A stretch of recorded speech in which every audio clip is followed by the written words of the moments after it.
There's this coffee shop 2 blocks from my apartment called Willow and Rye. It's not fancy, no rainbow lattes or artisanal this or that, but it's got real charm. Big windows, old wooden floors, and a playlist that's always low-key perfect. I started coming there about a year ago, usually mid-morning when the rush had died down, laptop in hand, looking for that sweet spot between caffeine and peace. It was my escape. So when I walked in one Thursday, expecting the usual familiar nod from Mel behind the counter, I was thrown off when I saw someone else there. Tall, broad shoulders, dark hair cropped shorter than I remembered. His back was to me, fiddling with the espresso machine. Something about him was familiar in a way that made my stomach twist. Then he turned around, and everything in me froze. It was Drew Carver. Drew fucking Carver. I hadn't seen him since senior year of high school, but the second our eyes met, it was like I was 17 again. Standing in the hallway outside the locker rooms, books clutched to my chest, trying not to react, while he and his friends laughed at something he said loud enough for everyone to hear. Drew wasn't the worst kind of bully. He didn't shove people into lockers or trip you in the cafeteria, but he was the kind that could kill you slowly. Death by rumor, mockery, and those sharp, confident jabs that found the one thing you were most insecure about. And now he was wearing a black Willow and Rye apron and smiling like we were old friends. "Eli?" he asked, cocking his head like he couldn't quite believe it. "Eli Abrams, right?" My throat went dry. I wanted to lie, to say no, wrong guy, and walk out of there. But I just nodded. "Holy shit, man," he said, setting down a milk pitcher. "It's been, 10 years? "Yeah," I said carefully. "Something like that." He gave me a grin that was just slightly off. Too easy. Too casual. "You look good," he added, eyes flicking over me. I was caught off guard by that. Not just the words, but the way he said them. He wasn't leering. It didn't sound like a joke. Just matter of fact. "You, work here now?" I asked, more to fill the space than anything. Drew wiped his hands on a towel. "Yeah, just started last week. Kind of a long story." I didn't ask for it. Instead, I stepped up to the counter, trying to pretend like my heart wasn't thudding in my ears. "Medium drip. Black." He raised an eyebrow. "Still drinking it like you've got something to prove." I flinched before I could stop myself. That was something he used to say in school, after seeing me chug black coffee from a thermos before early morning debate club. He must have noticed my reaction, because his smile faltered. "I wasn't trying to—" "Sorry," he muttered. "Old habits. I didn't mean anything by it." I nodded stiffly, eyes flicking to the espresso machine behind him. Anywhere but his face. The silence stretched, awkward, and charged until the printer spat out my order sticker. Drew grabbed a cup, scribbled something on it, then handed it to me a few minutes later without another word. I turned to leave, but curiosity, or maybe self-destruction, made me glance down at the cup. He'd written Eli in big letters. Underneath that, in smaller print, "Good to see you again." I sat in the far corner like I always did, but I couldn't focus on anything. Not my emails, not my sketches, not the podcast I tried to half listen to. All I could think about was Drew. What the hell he was doing back here. What he remembered. What he didn't. And why the hell he looked at me like that. I didn't go back to Willow and Rye for 3 days. Not because I didn't want coffee. I did. Desperately. But every time I thought about stepping through that door, I felt this weird twist in my gut. Like I was about to walk into something I hadn't made peace with yet. I kept thinking about that cup. Good to see you again. What the hell did that even mean? Nostalgia? Guilt? Sarcasm? In high school, Drew Carver had been the guy everyone wanted to be around. Not quite a jock. Not quite a nerd. Just cool in that effortless way that felt unfair. Meanwhile, I was the kid who spent lunch in the art room and got panic attacks before gym class. We weren't enemies, exactly. I don't even think we ever had a full conversation one-on-one. But he'd made his presence known. And now he was my barista. By Monday morning, caffeine withdrawal had officially won. I walked back into Willow and Rye a little before 10, hoping maybe he wasn't on shift. He was, leaning against the counter, scrolling something on his phone, sipping from a paper cup. As soon as I stepped inside, he looked up and smiled. It wasn't the wide, toothy kind. Just a small twitch at the corner of his mouth, like he was glad to see me. I hated that it made my stomach tighten. "Hey," he said, voice low and smooth. "Back already?" "Already? I live 2 blocks away," I muttered. "It's not exactly a journey." Drew gave a soft chuckle and stood up straight, slipping his phone into his apron pocket. "What can I get you?" I hesitated. "Same as before. Medium drip, black," he said, like it was already etched in his brain. He moved through the steps so efficiently, grind, pour, handoff, that I barely noticed he was doing it until the cup was in front of me again. His fingers lingered a second longer than necessary when he passed it over. Not enough for anyone else to notice, but I did. I walked to my usual seat in the corner, but today, instead of pulling out my laptop, I just sat there with the cup in both hands, pretending to read something on my phone. After maybe 10 minutes, Drew came around the counter with a rag in hand and started wiping down tables, a little closer to mine than necessary. I told myself I imagined that. Just part of the job. Then he stopped at the table next to me and said, "So what have you been up to since high school?" I looked up sharply. He was watching me, his expression unreadable. "Seriously?" I asked. "You want to do this?" He shrugged, like it wasn't a big deal. "I figured we could talk. I mean, it's weird running into someone from back then, right?" I snorted. "You mean someone you used to mess with for fun?" Drew winced. "Yeah," he said quietly. "That." There was a long pause. He didn't move. Just stood there, holding the rag, looking at me like he didn't know what to say next. Finally, he sat down across from me without asking. Bold move, but I didn't stop him. "I was a dick in high school," he said. "I know that, and I don't expect you to forget it." I raised an eyebrow. "You here to apologize, or just clear your conscience?" His jaw clenched a little, like he was trying to swallow something bitter. "Both," he said. "Look, I didn't come back here planning to run into you. I moved back to help my mom. She's recovering from surgery, and this job, it was just the first thing that came up. I swear, I didn't know you'd be here." I nodded slowly. "And now that you know?" "I don't know," he said honestly.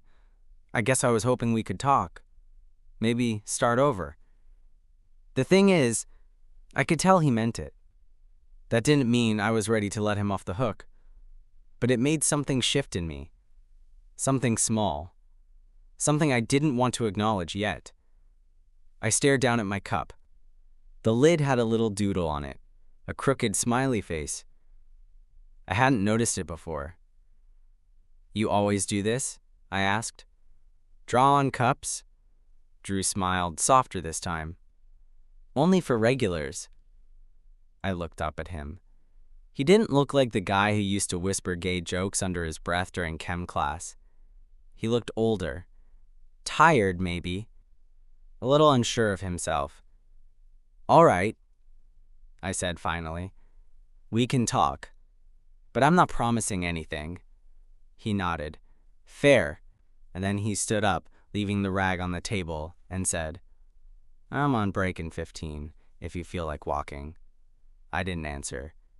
But I didn't say no either. I didn't plan on waiting.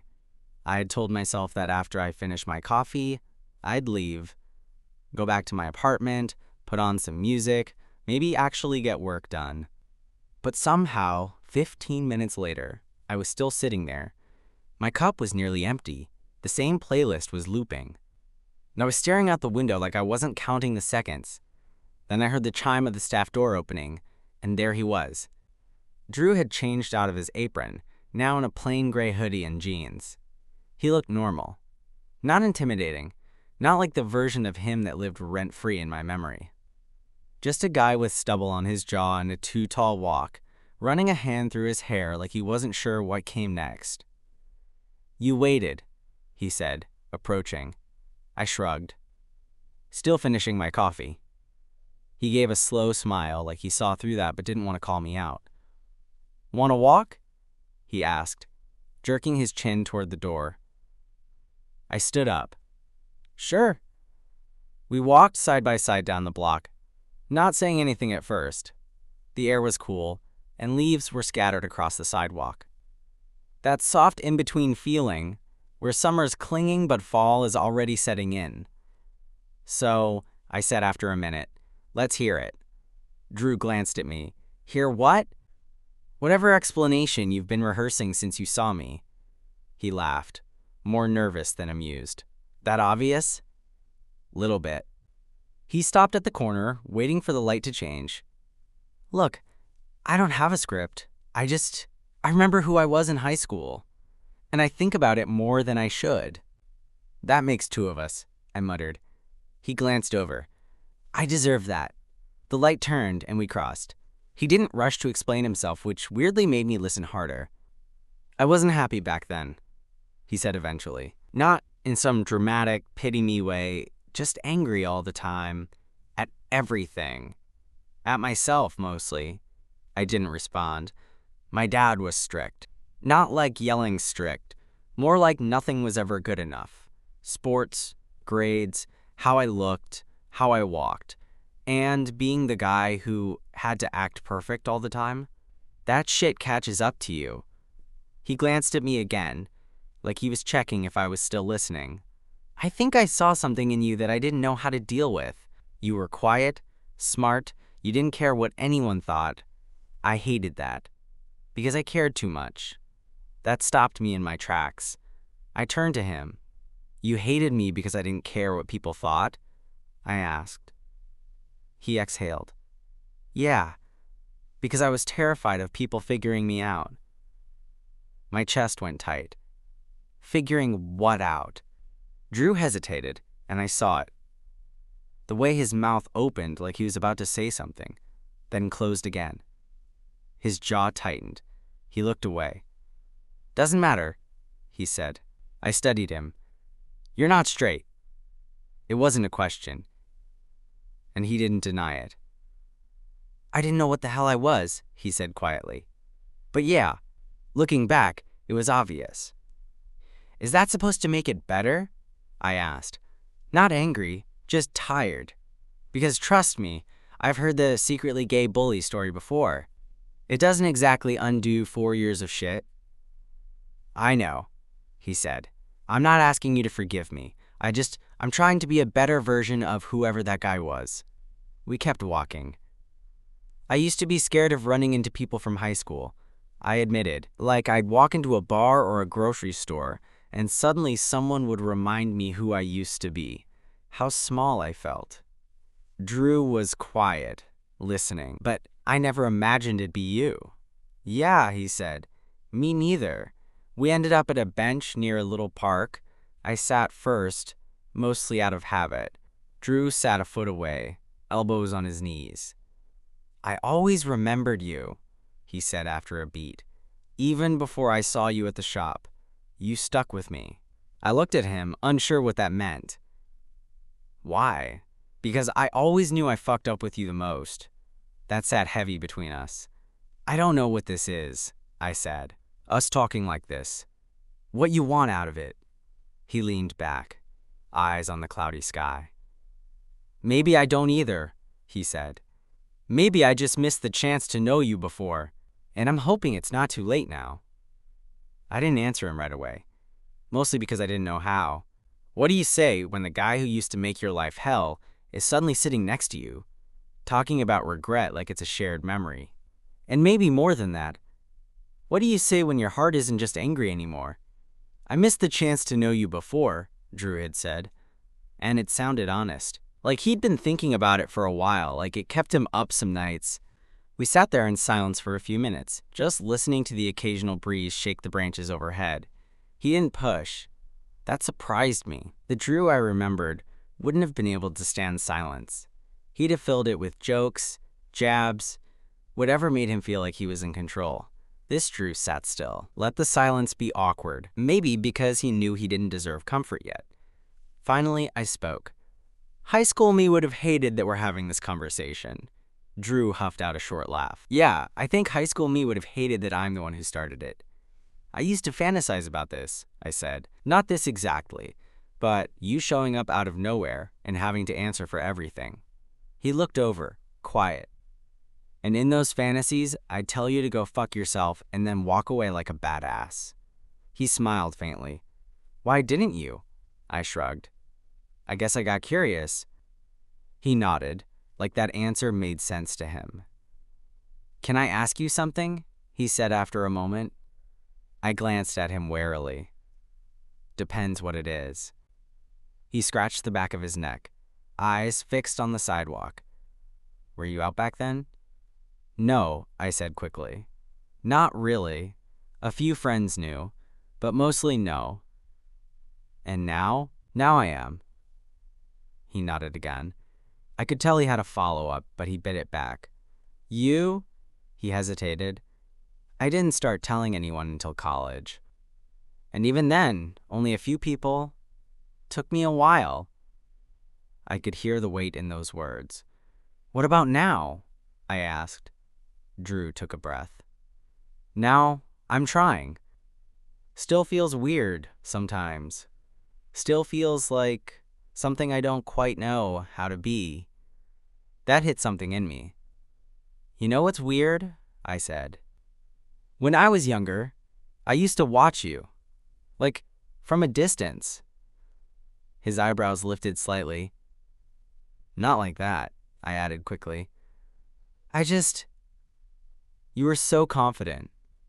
Or at least you looked like you were. I thought, maybe if I could figure out how to be like that, people would leave me alone. He was quiet for a second, then said, You thought I was confident? Yeah, you had that walk. That, I own this place energy. Drew chuckled, but it wasn't a smug laugh, more like disbelief. I was scared shitless most of the time. Could have fooled me. He rubbed his hands together like he was trying to warm them up. I remember one day after gym class, I said, You and your friends were laughing about something, and I walked by. You said, Someone tell Eli that socks with shorts is a cry for help. Drew grimaced. Jesus. I pretended not to hear you. But I went home that day and threw out half my socks. His face fell. I'm sorry. I know, I said. It's not like you were the only one. You just had the loudest voice. We sat there for a while longer, the quiet growing less sharp between us. I don't expect us to be friends, I said eventually. He nodded slowly. Fair. But I don't hate you. He looked over at me, and something softened in his expression. That means more than you probably think. Just then, my phone buzzed. A reminder about a client call I'd completely forgotten. I sighed and stood. I've got to go. Drew stood too, brushing invisible dust from his jeans. Hey, thanks for giving me a little of your time. I looked at him for a beat. You know where to find me, I said, assuming you still make a decent cup of coffee. He grinned. Best in the neighborhood.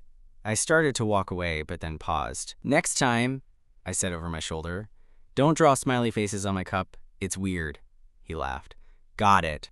I didn't look back, but I felt his eyes on me the whole way down the street. And for the first time in a long time, I didn't mind. I didn't see Drew again for 5 days. Not because I was avoiding him, not really. Life just got busy. A last-minute project popped up with a tight deadline, and I barely left my apartment. When I did, it was late at night, grabbing takeout from the Mediterranean place down the block or walking laps around my neighborhood just to clear my head. But he stayed in the back of my mind. Every time I passed Willow and Rye, I'd glance through the window, wondering if he was behind the counter. Sometimes he was. Sometimes he wasn't. And every time I debated going in, I'd keep walking. Then Saturday came. and the weather was too perfect to ignore. Warm sun, a crisp breeze, the kind of day that begged for a book and an outdoor table. So I grabbed my backpack and walked to the coffee shop without overthinking it. When I stepped inside, I saw him right away. Drew was at the counter, half bent over a tablet screen, headphones dangling from one ear. He looked up, surprised but not caught off guard, like he'd hoped I'd show up eventually. "Hey," he said, sliding off the headphones. "Long time no see." "Yeah," I said, walking up. "Deadline week." "You made it through?" "Barely." He smiled and turned to the espresso machine. "Same as usual?" I hesitated. "Actually, surprise me." That made him raise an eyebrow. "Feeling brave today?" "Feeling caffeinated." He grinned and got to work. A few minutes later, he slid a cup across the counter. Something iced, pale brown, a little cinnamon dusted on top.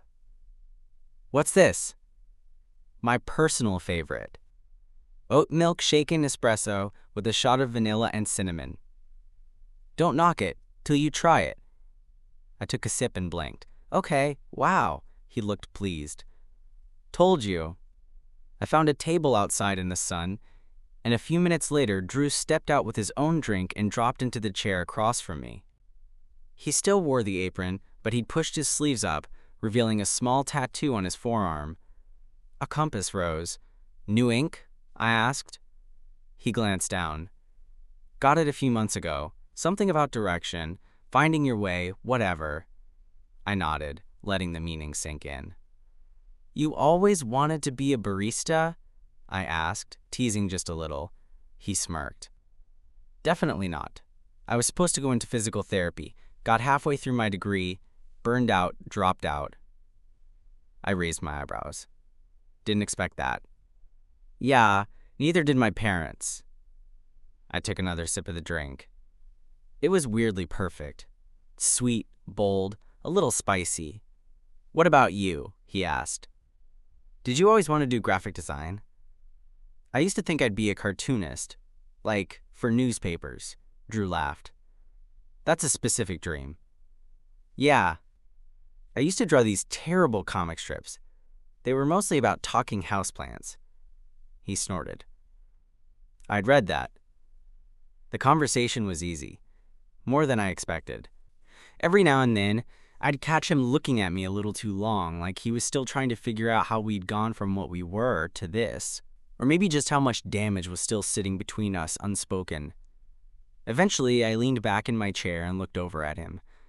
"Can I ask you something kind of personal?" He nodded, serious again. "Yeah, of course." "Why me?" Drew blinked. "What do you mean?" "Back then, I wasn't even really visible. I kept my head down. I wasn't out. I wasn't loud. I didn't make a scene, so why was I the target?" He looked down at his hands, fingers curling around his cup. "I don't know if I can give you a satisfying answer," he said, "but I think it's because you were visible. To me." I stared at him. "You were all the things I felt like I couldn't be, and I knew, even before I could admit it to myself, that I saw something in you I wanted, something that scared the hell out of me." His voice was quiet, but steady, no performance in it. "I wasn't out," he said. "Not even close, but I noticed every guy who was braver than me, even if they didn't say anything out loud. I didn't know what to say to that." We sat in silence for a while, the sun warm in my arms, the ice melting in my drink. Finally, Drew asked, "Are you seeing anyone?" It caught me off guard. The question and the way he asked it. "No," I said. "Not for a while." He nodded slowly. "Me neither." The air between us shifted. Not heavy. Just different. Like something had cracked open, and now we were both waiting to see what might slip through. I cleared my throat. "So what, this is the part where you ask me out or something?" He laughed, startled. "Is that what you want?" "I didn't say that." "But you didn't not say it." I rolled my eyes. "You're impossible." He leaned forward, elbows on the table, suddenly a little more serious. "I'm not trying to rewrite history," he said. "But if there's even the smallest chance we could build something new, Whatever that looks like, I'd like to try. I stared at him for a long moment. Then I picked up my cup, took another sip, and said, "Ask me again when you're not wearing a coffee-stained apron." He laughed, eyes lighting up. Deal. The next time I saw Drew, he wasn't in an apron. It was a Tuesday night. He texted me earlier that day, casually, like we'd been doing this forever. Got off at 6. "Wanna grab dinner?" I stared at the message for a full minute before typing back. "As long as you don't try to pay in coffee beans." He sent a laughing emoji and a thumbs up. Simple, easy. I wasn't sure what this was turning into, but it didn't feel like pressure. It felt comfortable. New, but not awkward. Familiar, but not loaded the way I'd expected. We met at this Thai place not far from the shop. It was dimly lit, cozy, smelled like basil and lemongrass the second you stepped in. Drew was already at a table when I arrived, wearing a dark blue button-up and black jeans. Clean, put together. He looked up as I walked in, and for a second, I felt like we were teenagers again. Only this time, it was flipped. I wasn't the anxious one. He looked like he was trying to impress me. "You clean up all right," I said, sliding into the booth across from him. "You too," he said, and he meant it. We ordered beers, shared a plate of spring rolls, and somewhere between the appetizers and the curry, we started talking about real things. "I almost moved to Chicago," he said. Right after dropping out, I had this idea that I could start over somewhere big, anonymous. What happened? My mom got sick, stage 2 breast cancer. She didn't ask me to stay, but I couldn't leave. I nodded. "How's she doing now?" "Better," he said. "Treatment helped. Recovery's been slow, but she's stubborn." I get it from her. "Yeah, that tracks," I said, smiling over the rim of my beer. He smiled back. "What about you? You always wanted to stay here?" "Honestly, no," I admitted. "I thought I'd move to Portland, Oregon, New York. Somewhere with more noise, more queer community, more weird bookstores." "So why didn't you?"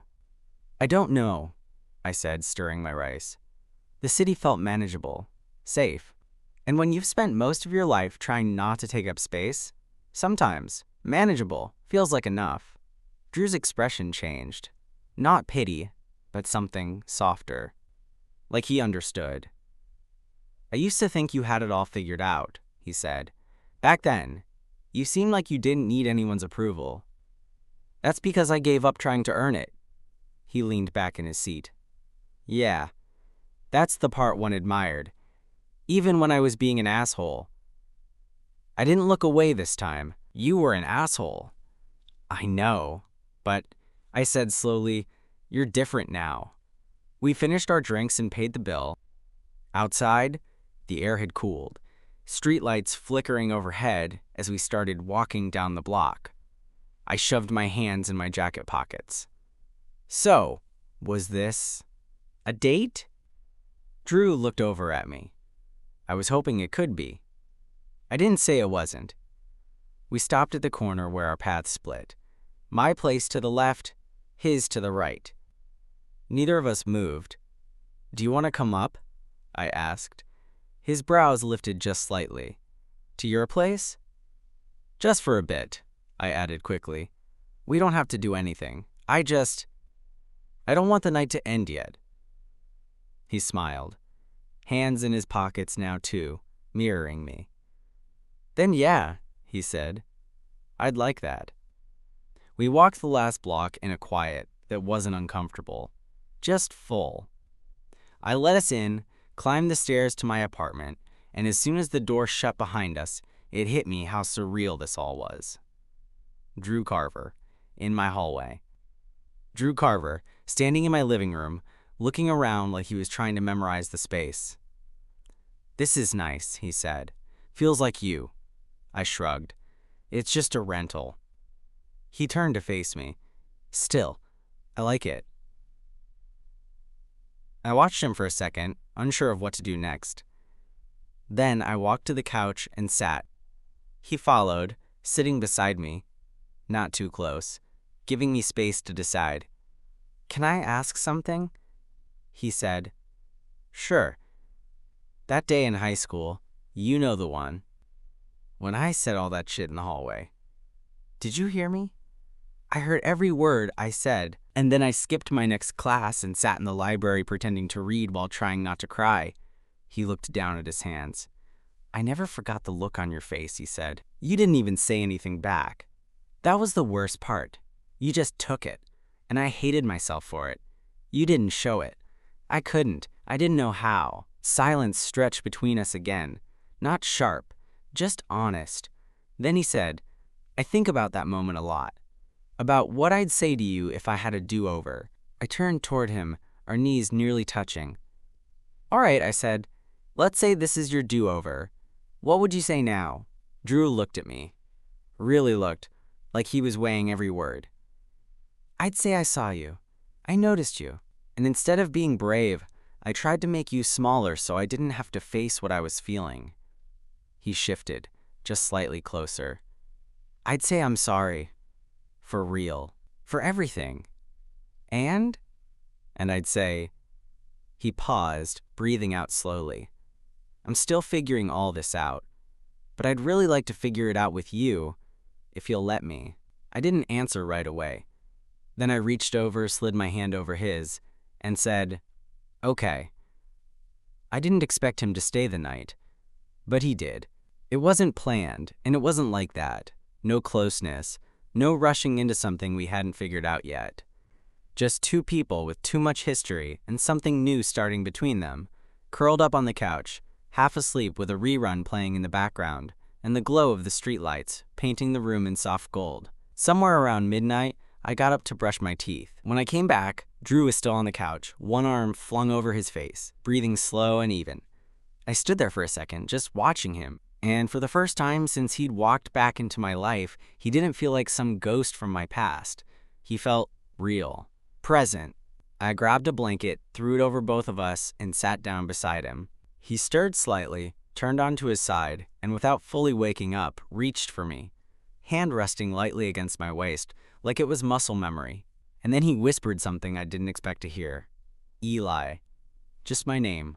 Soft, like a habit, like it meant something. I didn't sleep much that night, but I wasn't restless. I just lay there, listening to the city outside, feeling the weight of him next to me. Warm, solid, familiar in a way I hadn't thought possible. In the morning, I made coffee. Nothing fancy, just drip from the machine and a splash of oat milk. When I brought him a cup, he was sitting up on the couch, rubbing sleep out of his eyes and blinking like he wasn't sure where he was. "You're still here," I said, handing him the mug. He took it with a quiet smile. "Yeah, I am. You snore a little, by the way." "That's slander," he said, sipping. We sat in my kitchen, eating toast with too much butter, feet bumping under the table like we didn't quite know how to take up space around each other yet. And eventually, Drew glanced at the time. "I've got a shift at 10, he said. "I should head out." I nodded. "You good to walk?" "Yeah." He stood, finished the last sip of his coffee, and lingered at the door like he wasn't sure how to end the moment. "Hey," he said. "Thanks for last night, for all of it." "Don't make it a thing," I said. "You're the one who brought the cinnamon espresso." He smirked. "That's fair." Then he leaned in, slow, hesitant, checking my face for any sign of don't, and kissed me just once. Soft. No tongue, no rush, just a kiss. And when he pulled back, I couldn't help it. I smiled. "You gonna doodle another smiley on my cup today?" "Tempting," he said, "but I've got something better in mind." "Yeah?" "You'll see." He left and I stood by the window for a few seconds after the door clicked shut, watching him cross the street, hood up, walking with that same slight bounce in his step he used to have in high school. Only now, it didn't seem like he was performing for anyone. Later that day, I needed a break from work, so I headed to Willow and Rye. Mel was behind the counter this time. "Your boyfriend left something for you," she said, grinning. I blinked. "He's not." She handed me a cup, my name scribbled in Sharpie. Underneath it, a short note. "Today's special. One awkward barista trying to make things right. No returns." I laughed out loud. Actually laughed. And then I sat down, opened my laptop, and started working like it was the most natural thing in the world to be falling for someone who once made my life hell, and who now felt like maybe, just maybe, part of my future. We didn't define anything at first. There were no late-night confessions or dramatic declarations, no social media posts or deep talks about labels. What we had was more subtle, quiet texts, shared playlists, long walks after his shifts, when the sidewalks were empty and the streetlights felt like spotlights just for us. Sometimes we'd crash at my place. Sometimes at his, a small apartment with mismatched furniture and a view of the laundromat, which somehow suited him perfectly. We talked about work, bad movies, memories we didn't realize we'd shared in parallel. But it wasn't always easy. Some nights I'd lie awake with the weight of everything he used to be pressing against the space between us. Not because he did anything wrong now, but because memory doesn't always play fair. Some parts of me still remembered hallway slurs, locker room snickers, and Drew knew that. He didn't flinch when I brought it up. "I was shitty to you," he said one night, curled beside me, his arm draped across my chest. "But if you ever want to unload it, say everything you never got to say back then. I'll listen. All of it." So I did. Not all at once, but in pieces. A story here, a grudge there. And every time I said something sharp, he took it. Not with guilt, but with this quiet, consistent accountability that made me trust him more. And I gave him space too. Space to tell me about his dad and what it was like growing up in a house where masculinity meant silence and strength meant pretending. Space to admit how long it took him to look in a mirror and feel anything close to whole. By the time fall came around, we had something steady. Not perfect. Not always easy. But real. One night we were closing down the shop together. I'd started helping him out there sometimes, unofficially. He'd make drinks, I'd sketch logos and ideas for a rebrand he was too humble to admit he wanted. Mel joked that we were the new power couple of caffeine and Canva. As he wiped down the counter, Drew looked up and said, "You know, I used to think there was no way to undo the past." "There's not," I said, "but you can build something better on top of it." He smiled, soft and certain. "I'm glad I found you again." "Yeah?" I teased. "Even though I still hate cinnamon in my coffee?" "Especially because of that," he said. "Keeps me humble." We turned off the lights, locked the door, and walked home side by side, fingers brushing until they locked together. And that's how it is now. Not a fairy tale, but something better. Something built out of honesty and forgiveness and second chances. Something that reminds me that people can change. And sometimes, the person who used to make you feel the smallest becomes the one who makes you feel most seen.